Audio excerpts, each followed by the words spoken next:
Murli Notes, 7th February 2023.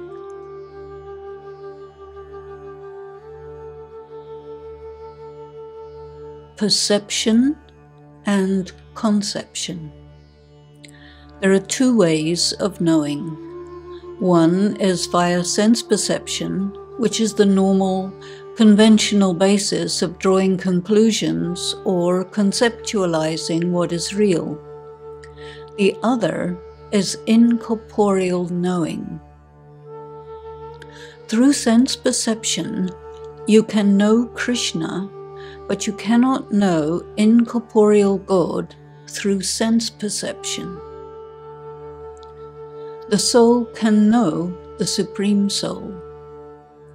The soul believes its Supreme Father, the Supreme Soul, is incorporeal because the impression of this was fundamentally, eternally, and ineradicably imprinted upon the soul at the moment of creation, which is the moment when there was the encounter between the soul and God. It is not possible for there to be a soul who never had an encounter with God.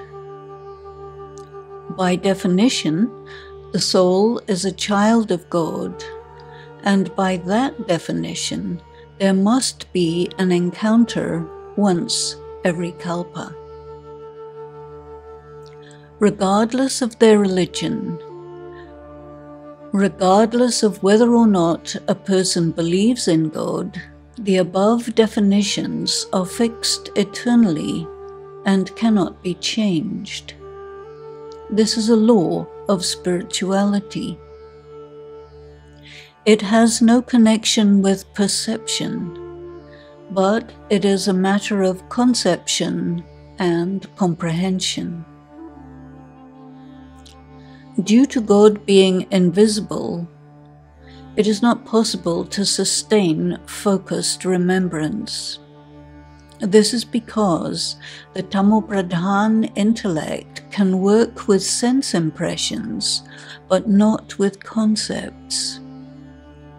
The Rajasic intellect can handle concepts, therefore it is easier to hold the concept of incorporeal God and establish focused remembrance of the incorporeal. You are receiving concepts that come from the incorporeal. God does not define the spiritual in physical terms. The Bhagavad Gita, the Quran, Bible, Torah, Dhamapad, and others are all scriptures that define the spiritual in physical terms, because they are written in the Copper Age when all people were body conscious and has lost the sense of their spiritual identity as a genderless soul. All were trying blindly to define God, life, death, sin, and pure action, but were unsuccessful. They had to resort to blind faith. They have physical representations of the founders of their religions, and they believe the scriptures are the words of these souls who are the founders of their religions, prophet souls. The Gita is called the jewel of all scriptures, and people have associated it with the image of Krishna. However, God explains that this is incorrect. Incorporeal God Shiva says, "I am the one who spoke the knowledge of the Gita. I am the one who taught Raj Yoga, and I am the one who establishes the kingdom of heaven on earth. I am the incorporeal Supreme Father, the Supreme Soul. I am the Father of all you human souls and I am the seed of all humanity. I am the seed or father of the Kalpa tree.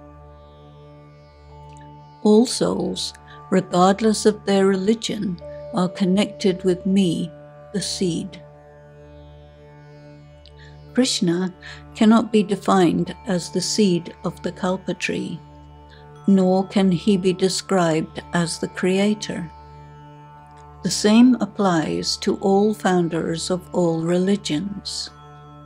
Krishna is a human being who has divine virtues which he got from me.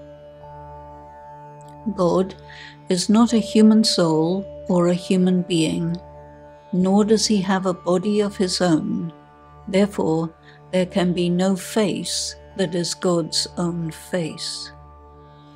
There is only one who is God, the Supreme Father, the Supreme Soul, the Creator, the seed of the human world tree.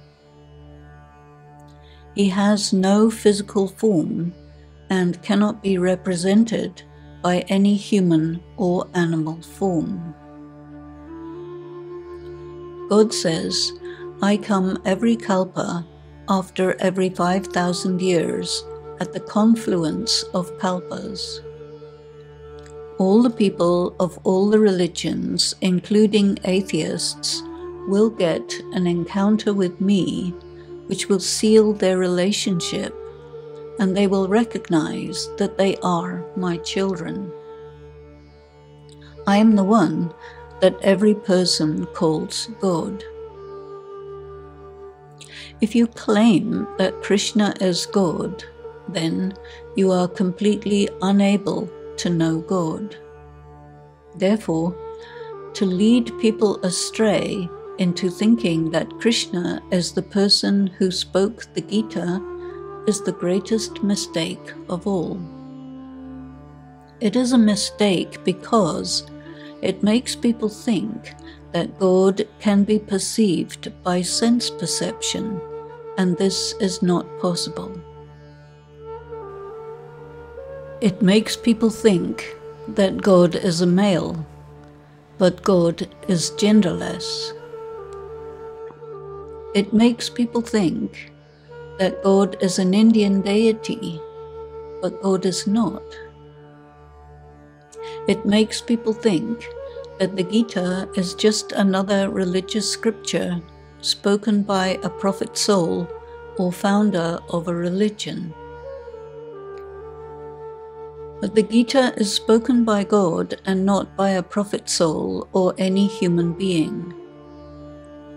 The result of the Gita is that all religions, including Hinduism, vanish. There are no religions in heaven, but a civilization of godlike people persists for 2,500 years until it is destroyed by natural calamities. This civilization is called the ancient and original dharma of men and women who are filled with divine characteristics. Now, incorporeal God is once again speaking the knowledge of the Gita, correcting all the mistakes, and giving full information about the soul, the Supreme Soul, the eternally repeating cycle of time, karma philosophy, and the physical, material, subtle, and incorporeal dimensions. Through this education, God is once again establishing this original way of being, and the first civilization on earth will return. Om Shanti.